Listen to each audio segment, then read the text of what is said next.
ఇంత చల్లగా ఉన్నదండి.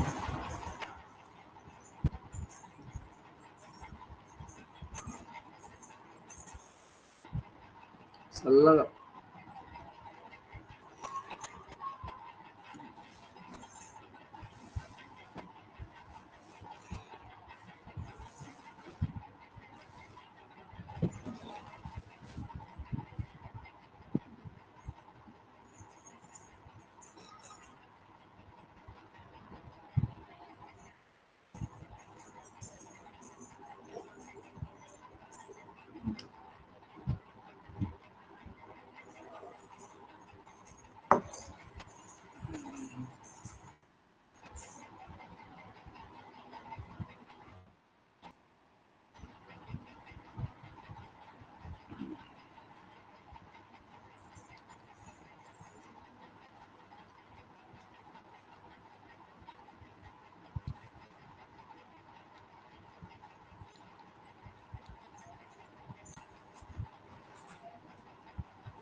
హలో శ్వేత, హలో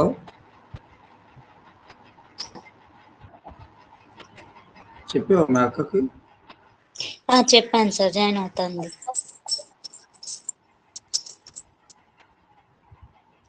5 o'clockకి చెప్పాను వాళ్ళకి. ఇంకెవరు 5 o'clock క్లాస్ ఉందని మెసేజ్ పెట్టాను.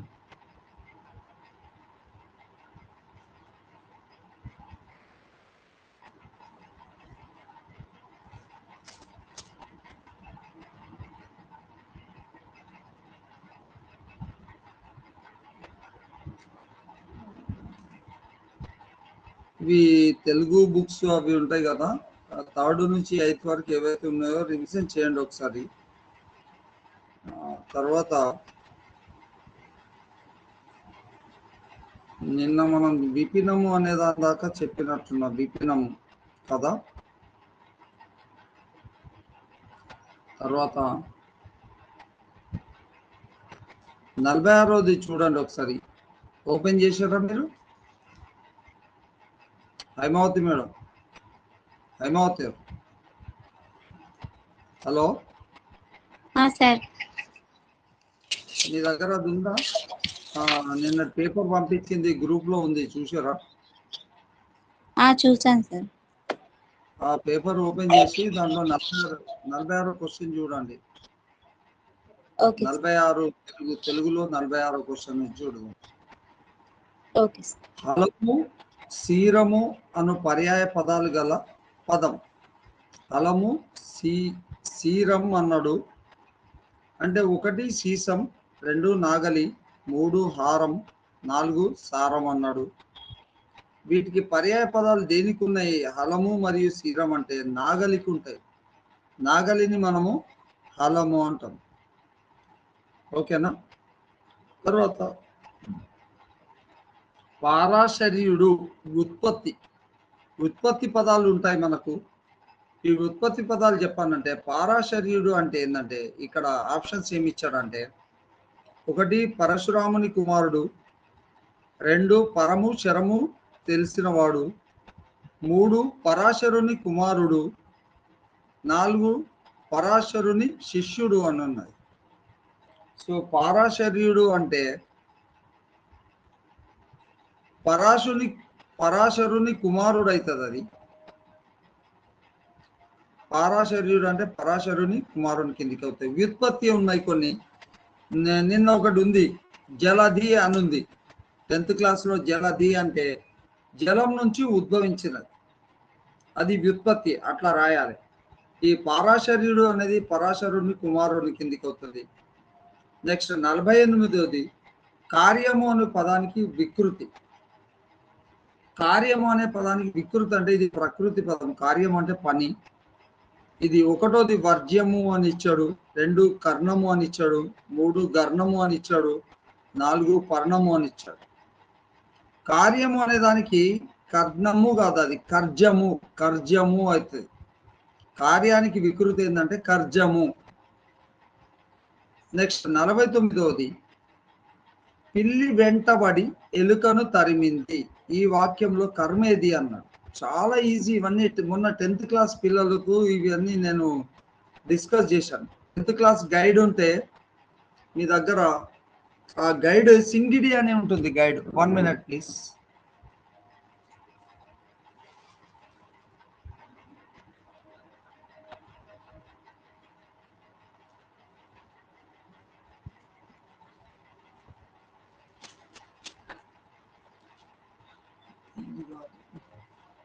టెన్త్ క్లాస్ గైడ్ ఎక్కడుంది?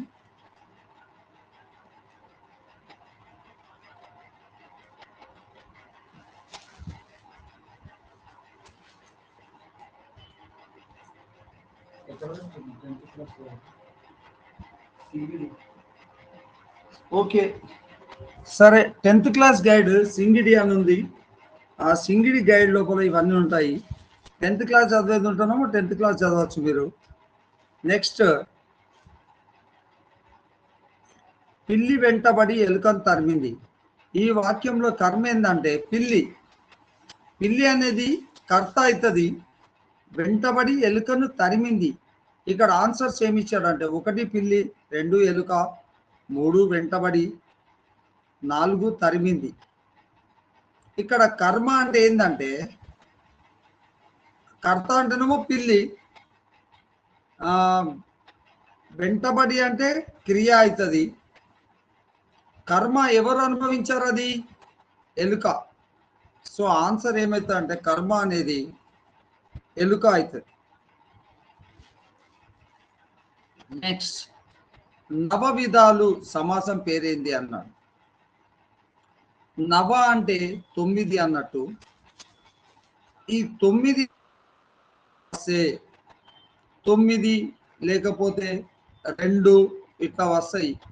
2 ముఖాలు, ద్విముఖము ఇట్లా వస్తాయి కదా. అట్లా సంఖ్య వచ్చిన దాన్ని ద్విగు సమాసము అంటాం.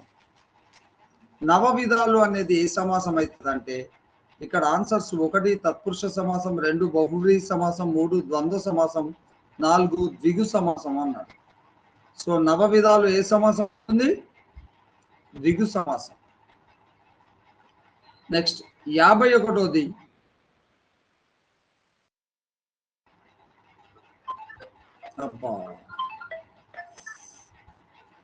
Hello sir, good evening sir. నేను పేపర్ డిస్కస్ చేస్తున్నాను. అంటే దేని గురించి చేస్తాను సార్?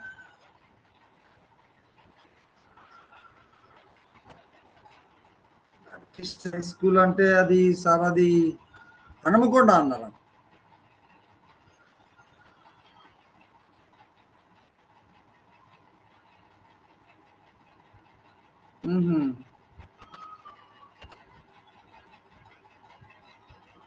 పీపీ అంటే ఇక్కడ పెట్రోల్ పంప్, అది మన బస్ స్టాండ్ దగ్గర ఉంటుంది. బస్ స్టాండ్ దగ్గర హై స్కూల్ ఉంది. బస్ స్టాండ్ అశోక టైల్స్ పక్కకు బస్ స్టాండ్ పోయేటప్పుడు రైట్ సైడ్ కు ఉండే హై స్కూలే పీపీ. శ్రీధర్, మీ పీపీ హై స్కూల్ అంటే అదే. ఇక బాప్టిస్ట్ అంటే మరి నాకు తెలియదు సార్. అది అదే బాప్టిస్ట్ చర్చి కూడా అక్కడనే సార్. చర్చి కూడా అక్కడనే. విలియం క్యారీ బాప్టిస్ట్ చర్చ్ అట. ఎక్కడ హై స్కూల్ అట? ఎక్కడ అది Sridhar? William Carey Baptist high school అట, హన్మకొండ. బహుశా ఎట్లా సెర్చ్ చేయాలి అంటే పేరు ఏమని ఇచ్చిల్లట్నా సార్? అదే William Carey Baptist high school అని ఇచ్చారట. William Carey Baptist. ఇక్కడ సెంట్ పాల్స్ ఒకటి ఉంది. సెంట్ పాల్స్ ఏమో అశోక ఏషియన్ ఉంది. ఇంకా మీరు ఉంటే నగర్ దిక్కు గిట్ట బాప్టిస్ట్ చర్చిలు ఉన్నాయి సార్. అటు గిట్ట ఏమన్నా ఉండొచ్చు, మరి అడిగి చూడాలి. నగర్ అది ఉంది కదా, అది శ్మశానం పోచమ్మ తేజస్వి దిక్కుంటారు. తేజస్వి హై స్కూల్ అటు అడిగండి. Okay sir. ఒక్క నిమిషం శ్రీధర్, రాలేదు. ఓకే. అయితే ఇప్పుడు వాయిస్ వినబడుతుందా మీకు? నవవిధాలు అంటే ద్విగు సమాసం వినబడుతుందా?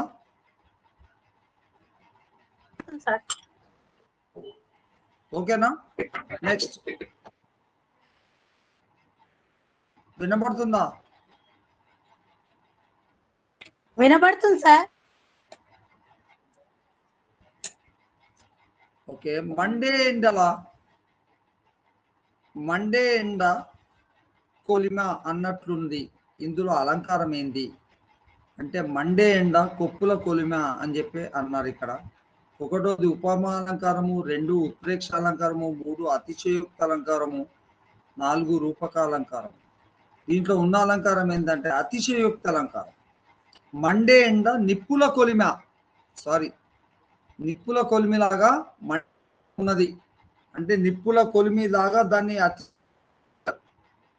కాబట్టి అతిశయోక్త అలంకారం. నెక్స్ట్ 52వది ఆమె ఇంటర్వ్యూ రికార్డు చేయబడింది, కర్తరి వాక్యంగా మార్చే అంటే ఆమె ఇంటర్వ్యూను రికార్డ్ చేశారు, ఇంటర్వ్యూను ఆమె రికార్డ్ చేశారు, ఇంటర్వ్యూను రికార్డ్ చేశారు ఆమె, రికార్డు ఇంటర్వ్యూను ఆమె చేశారు. ఇది కాదు, ఆమె ఇంటర్వ్యూను రికార్డ్ చేశారు. కర్తరిగా రాయమంటే ఆమె ఇంటర్వ్యూను కర్తను ముందుకు పెట్టేసి రాశారు. ఓకే. వజ్రములకు గోల్కొండ పుట్టినిల్లే గదా, ఈ వాక్యాన్ని ఆధునిక వచనంలోకి మార్చే, ఆధునిక వచనంలోకి మార్చడం అంటే వజ్రములకు గోల్కొండ పుట్టినిల్లే కదా అన్నాడు కదా, దాన్ని వజ్రములకు గోల్కొండ పుట్టిన ఇల్లే కదా అన్నాడు ఒకటి, గోల్కొండ వజ్రములకు పుట్టినిల్లే కదా అన్నాడు, గోల్కొండ వజ్రములకు పుట్టిల్లే కదా అన్నాడు, వజ్రాలకు గోల్కొండ పుట్టినిల్లే కదా అన్నాడు. వజ్రములకు గోల్కొండ పుట్టినిల్లే కదా ఆధునిక వచనం అంటే ఏంది? వజ్రములకు గోల్కొండ పుట్టిన ఇల్లే కదా అన్నాడు, పుట్టినిల్లే కదా, గోల్కొండ వజ్రములకు పుట్టినిల్లే కదా అన్నాడు. ఆధునిక వచనము అన్నాడు. ఆధునిక వచనం అంటే వజ్రములకు గోల్కొండ వజ్రములకు పుట్టిల్లే కదా, వజ్రాలకు గోల్కొండ పుట్టినిల్లే కదా, పుట్టిన ఇల్లే కదా కావచ్చు ఆధునిక వచనం అంటే. ఇదొక్కటి క్లారిటీగా లేదు. ఓకే, అది చూడండి. నెక్స్ట్ 54వది సెలవిచ్చి పదభాగము చేస్తే, పద విభాగం చేయమన్నాడు. సెలవిచ్చి అనేదాన్ని సెలవే ప్లస్ ఇచ్చి అన్నాడు, సెల ప్లస్ విచ్చి అన్నాడు, సెలవు ప్లస్ ఇచ్చి అన్నాడు, సెలవి ప్లస్ ఇచ్చి అన్నాడు. అంటే సెలవు ప్లస్ ఇచ్చి అవుతుంది. 55వది తెలుగు ఈ భాషా ప్రభావానికి అత్యధికంగా లోనైంది. ఏ భాషా ప్రభావానికి అత్యధికంగా లోనైంది? సంస్కృత భాషా ప్రభావానికి, హిందీ భాషా ప్రభావానికి, ఆంగ్ల భాషా ప్రభావానికి, తమిళ భాషా ప్రభావానికి అన్నాడు. సో తెలుగు అనేది ఏ భాషా ప్రభావానికి అత్యధికంగా లోనైంది? సంస్కృతమా హిందీయా? సంస్కృత భాషా ప్రభావానికి అనుకుంటా. హిందీ పదాలు వచ్చాయి కానీ తెలుగులో సంస్కృత భాషా ప్రభావానికి లోనైంది అది. తర్వాత 56 పిల్లలు ఏ వయసు ఏంటి ఉన్నప్పుడు ఇంగ్లీష్ కు తెలుగు లోనైంది, అది ఇంగ్లీష్ ఆన్సర్ కదా సార్? ఇంగ్లీష్ అని ఉందా ఆన్సర్? అది లేదు, నేనే అడుగుతున్నా సార్, ఆన్సర్లు లేవు నా దగ్గర. లేదు, నేను జనరల్ గా డిస్కస్ చేసి చెప్తున్నాను. అంటే చదివి దాన్ని బట్టి తెలుగు ఈ భాషా ప్రభావానికి అత్యధికంగా లోనైందంటే తెలుగు అనే పదాలు ఎక్కడి నుంచి ఎక్కువగా వచ్చాయంటే సంస్కృతం నుంచే వచ్చాయి. గురి కావడం అంటే లోన్ కావడం అంటే దానివల్ల అంటే లోన్ కావడం అంటే తెలుగు నశించిపోయి అంటే తగ్గింది అన్నట్టు కదా సార్ క్వశ్చన్? తగ్గుడు కాదు.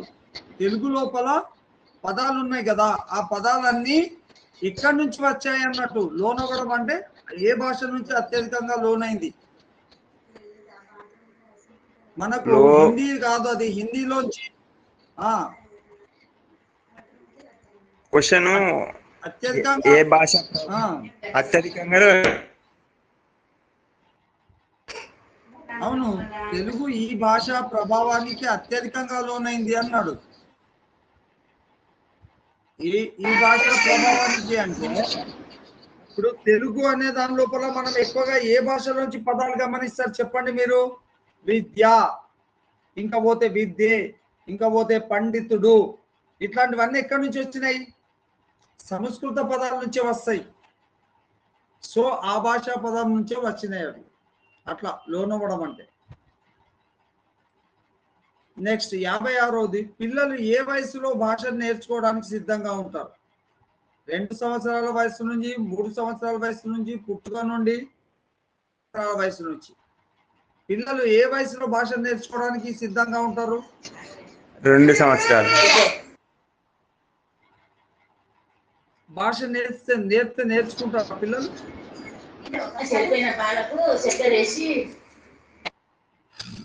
అంటే శ్రీధర్ ఇప్పుడు 2 సంవత్సరాల వయసు నుంచి నేర్చుకోవడము అంటే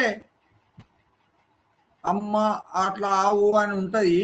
సిద్ధంగా ఉండడం అంటే 5 సంవత్సరాలు కూడా అవుతుంది. మరి అట్లా అంటే 5 సంవత్సరాలు అంటే బడికి వెళ్ళే వయసు నుంచి భాష నేర్చుకోవడం కాకుండా 2 సంవత్సరాలే కరెక్ట్ అది. ఎందుకంటే అప్పుడు భాష మాటలు నేర్చుకుంటారు కదా సార్. సెకండ్ అదే 2 సంవత్సరాలు. 2 సంవత్సరాలు.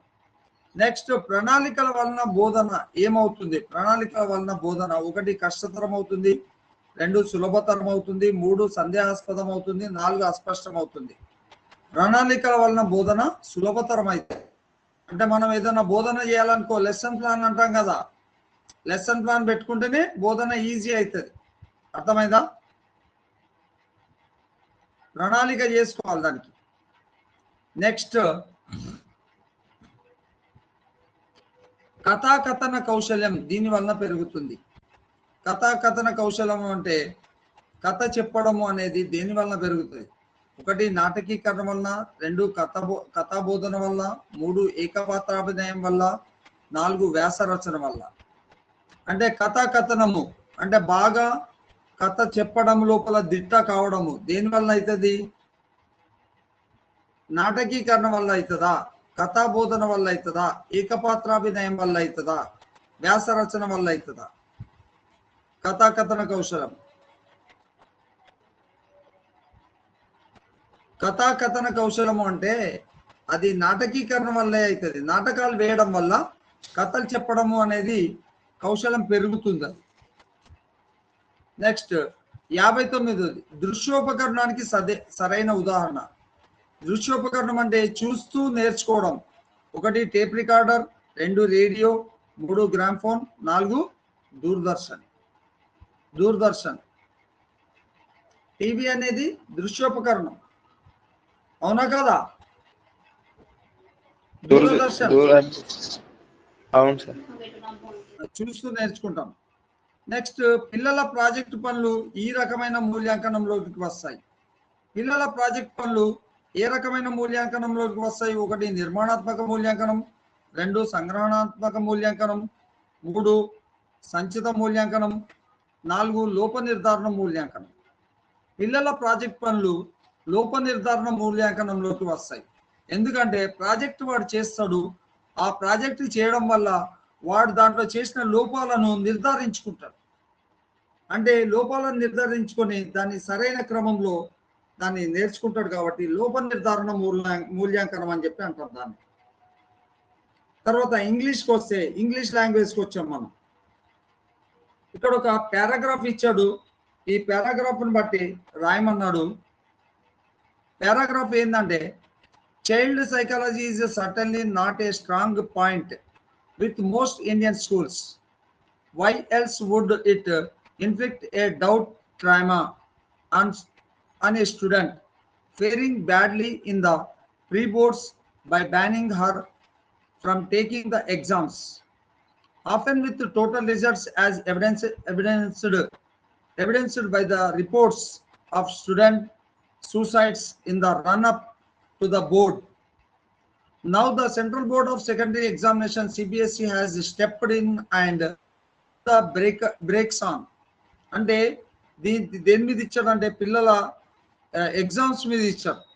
చైల్డ్ సైకాలజీ మీద ఇచ్చారు. పిల్లలు ఎంత స్ట్రెస్ గురవుతున్నారు ఎగ్జామ్స్ లోపల, అది కాక సూసైడ్ చేసుకుంటున్నారు అని దాని మీద సిబిఎస్ఈ కూడా ఏం చేసింది, దాని మీద ఫోకస్ చేసింది. అండ్ బ్రేకప్ చెప్పింది, అంటే దాని మీద బ్రేక్స్ ఆన్, అంటే ఆ ఎగ్జామ్స్ మీద బ్రేక్స్ వేసి అది మామూలుగా నడిపిస్తుంది. This is good news for parents and students, many of whom had to live with the threat of the performance. అంటే ఇట్లా చేయడం చాలా చక్కని శుభ పరిణామం. Linked department, while the school's logic is that in order to attract talented students, they need to maintain their performance records at high levels. The assumption that a student faring poorly the pre-boards will replicate at the boards is faulty. Chances are that the student will spurred to work doubly hard. On the other hand, the threat of the department will almost certainly impact his performance adversely. Of course, linking pre-boards to the boards is only of the problems with our school system. అయితే ఇక్కడ ఏం చేస్తుందంటే CBSE ఏం చేసిందంటే, ఈ పిల్లలు stress గురవుతున్నారని వాళ్ళకు pre board exams అని కొన్ని ఎగ్జామ్స్ పెడుతుంది ముందు. ఆ ప్రీ బోర్డ్ ఎగ్జామ్స్ని వాళ్ళు ఏమంటారంటే, వాళ్ళు టర్మ్ 1 టర్మ్ 2 అట్లా తీసుకొని చివరికి ఏం చేస్తుందంటే ఫైనల్ బోర్డ్ ఎగ్జామ్ పెడతారు. ఈ ప్రీ బోర్డ్ ఎగ్జామ్స్ మార్క్స్ ఏం చేస్తున్నారంటే ఫైనల్ బోర్డ్ ఎగ్జామ్స్లో కలుపుతున్నారు. సో దానివల్ల పిల్లలు స్ట్రెస్ గురి కాకుండా వాళ్ళు ఏదైతే ఉన్నాయో ఈ సూసైడల్ అటెంప్ట్స్ ఇట్లాంటివి చేయకుండా ఉంటారని చెప్పి సిబిఎస్ఈ అట్లా చేసింది.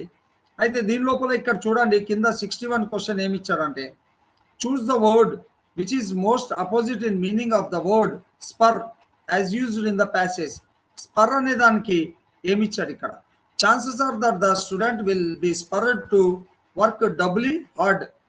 అంటే ఇక్కడ 1 డిప్రెస్ అన్నాడు, 2 ఎన్లార్జ్ అన్నాడు, 3 యాక్టివేట్ అన్నాడు, 4 సస్టైన్ అన్నాడు. అంటే ఇక్కడ chances are that the student will be spurred to work doubly hard. Spurred to work doubly hard అంటే ఎక్కువ చేయాల్సిన అవసరం ఉంది అన్నాడు అక్కడ. డబ్లీ స్పర్ అంటే ఎక్కువ చేయడం, అంటే డిప్రెస్ కాదు అక్కడ. ఎన్లార్జ్ అంటే స్పర్డ్ టు అంటే వాళ్ళకు చాలా ఎంకరేజ్మెంట్ ఉంటుంది కాబట్టి అక్కడ ఇంకా depress, enlarge, activate, sustain. Spurred to అంటే వాళ్ళు చాలా ఉత్సాహంగా చేయగలుగుతారు అని ఉంది. ఉత్సాహంగా చేయడం అన్నప్పుడు దీనికి అపోజిట్ మీనింగ్ ఏమవుతుందంటే డిప్రెస్ అవుతుంది. అంటే పిల్లలకు చాలా మోటివేషన్ తోటి ఎగ్జామ్స్ రాయగలుగుతారు అని ఉంది కాబట్టి స్పర్ అనే దానికి అపోజిట్ వచ్చేసి ఇక్కడ డిప్రెస్ కిందికి అవుతుంది ఈ యొక్క ప్యాసేజ్ లో. Next, choose the word which is similar in meaning to the word replicate as used in the passage. Replicate అనేది ఒక వర్డ్ ఇచ్చారు కింద. అదేమన్నాడు అంటే, student the assumption that A student faring purely the pre boards will replicate his at the boards is faulty. అంటే replicate అంటే సిద్ధం చేయడం, దాని మీనింగ్ ఏంటంటే ఎన్హాన్స్, అచీవ్, పర్ఫామ్, రిపీట్. అంటే ఇక్కడ దీని మీనింగ్ ఏంటంటే students they need to maintain their performance records at high levels. The assumption that A student faring purely the pre boards will replicate at the boards is faulty. Replicate this at the boards is faulty అంటే ఎవరైతే students వాళ్ళకు performance తక్కువ ఉంటుందో ఈ pre board exam వల్ల ఏమవుతా అంటే వాళ్ళు enhance అంటే అచీవ్, రెప్లికేట్ అంటే దే విల్ అచీవ్ కిందికి అవుతుంది. అచీవ్ దేర్ పర్ఫార్మెన్స్ గుడ్ అన్నట్టు, అంటే ఇక్కడ వాళ్ళు అచీవ్ కిందికి అవుతుంది. ఇది ఒక్కసారి మీనింగ్ చూడండి రెప్లికేట్ అనే దానికి. Next, which is the good news for parents according to the passage. Parents కి ఈ ప్యాసేజ్ నుంచి గుడ్ న్యూస్ ఏంది? Schools will take the responsibility of preparing students for the board. Idi kaadu. Next, schools will enforce discipline to ensure higher attendances of students. No, idi kuda kaadu. No student can be barred from the boards without prior clearance from the CBSE. Schools will provide study facilities to the poor students. అయితే ఇక్కడ ఇచ్చింది ఏంటంటే first ఇచ్చాడు ఇక్కడ CBSE and education stepped in and the breaks on.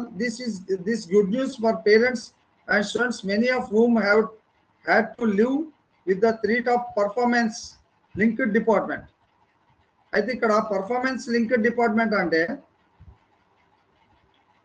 no student can be barred from the boards without prior clearance from the CBSE. ఇది అంటే పిల్లలకి ఇది పేరెంట్స్ కి ఇది అడ్వాంటేజ్ ఏంటంటే గుడ్ న్యూస్ ఏంటంటే పిల్లలు ఎవరు కూడా ఫెయిల్ కారు అనేది ప్రీ బోర్డ్ ఎగ్జామ్స్ వల్ల వాళ్ళకు ఉపయోగం.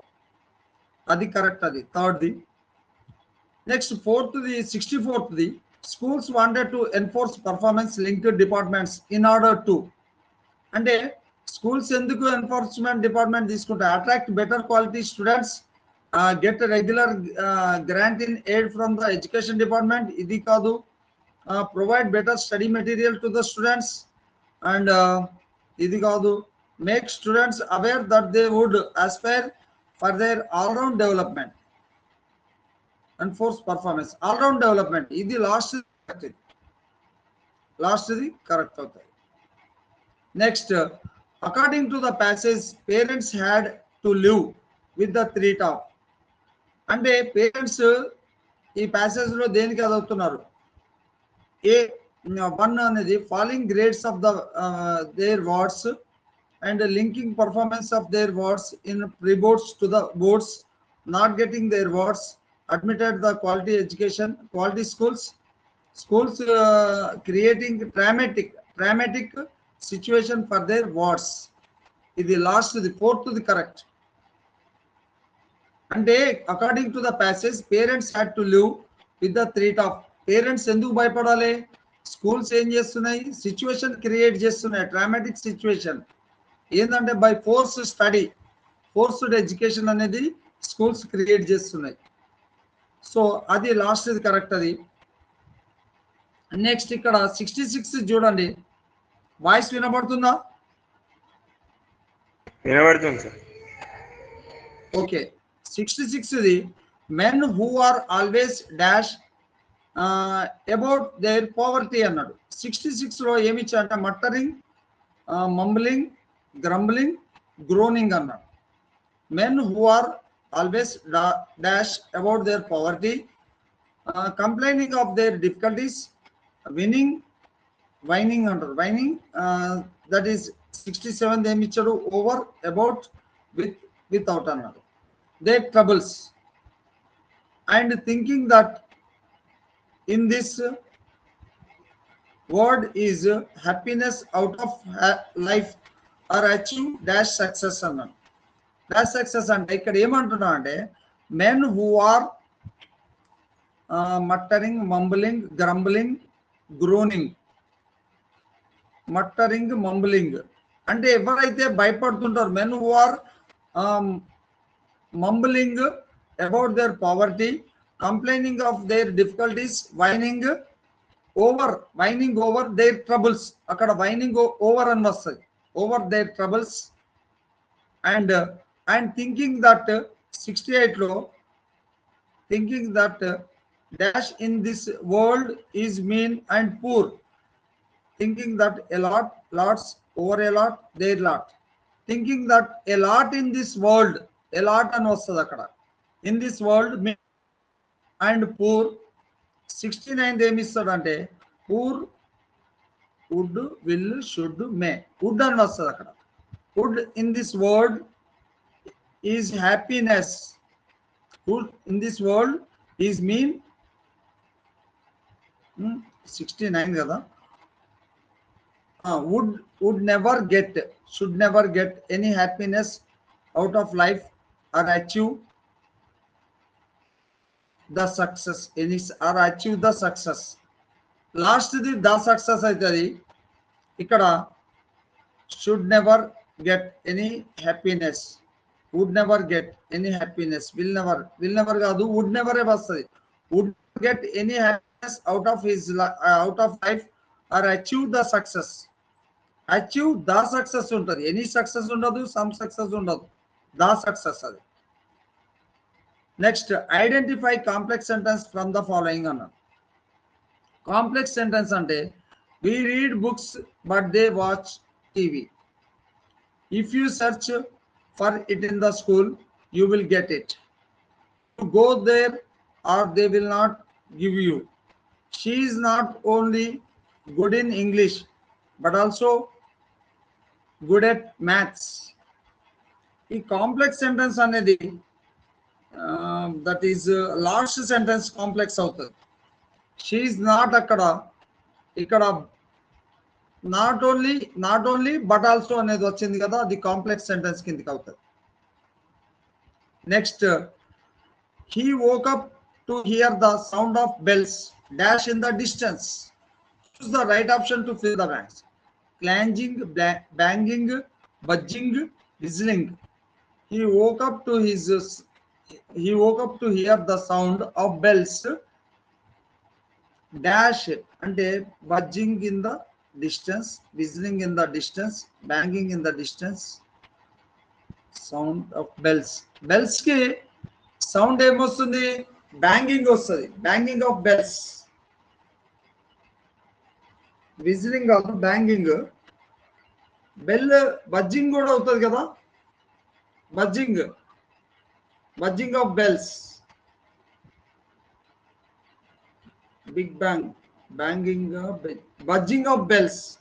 He woke up to hear the sound of bells buzzing in the distance. అంటే బెల్స్ మోగుతున్నాయి డిస్టెన్స్ లోపల, దగ్గరలో. Identify the phrase containing noun plus noun. Noun plus noun ఉన్న ఫ్రేజ్ అధ్యయనం అన్నాడు.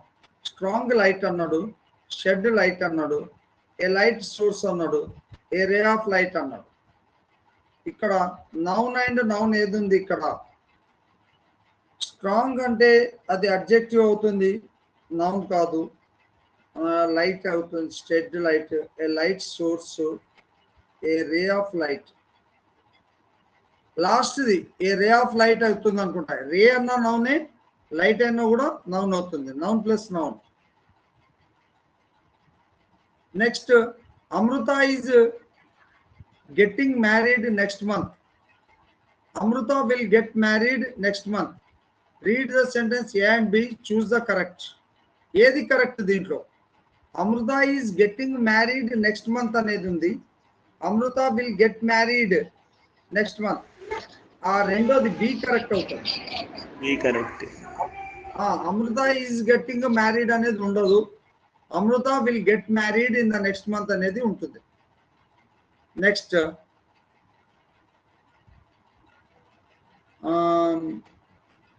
when Padma stood first in class, Rekha out of jealousy. One ate her heart out. Next lost her heart. Third poured out her heart. And next fourth praised from the bottom of her heart. When Padma stood first in class, Rekha out of jealousy. Out of jealousy అనే దాని తర్వాత fourth answer correct అవుతుంది. ఎందుకంటే జీలసీ లేకుండా, jealousy అనేది లేకుండా, praised from the bottom of her heart అంటే ఆమె గుండె నుండి, ఆమె హృదయం నుండి పొగడం అన్నట్టు, పొగడం, ప్రేజింగ్ చేసింది. అవుట్ ఆఫ్ జెలసీ అన్నప్పుడు లాస్ట్ ఆన్సర్ కరెక్ట్. అది I expect get a prize. The underlined part of the sentence is called a noun phrase. To get a prize anundi kada, it is the object of the verb expect. Next, it contains a subject and a predicate. Next, it qualifies the noun. It is independent. I think I expect to get a prize anedi. It is the object of the verb annadu. It contains a subject and a predicate. Subject and predicate undi. I anedi subject undi ikkada, predicate vachesi to get a prize anedi undi. So it contains a subject and a predicate kindi vastundi. Identify the correct passive sentence. Passive sentence ఇక్కడ first ది a nice house is had by them. Next, I am not fitted by my shoes. Next, a Greek goddess is resembled by Sriya. A Greek goddess is resembled by Sriya. The furniture was broken up for firewood. So a nice house is had by them.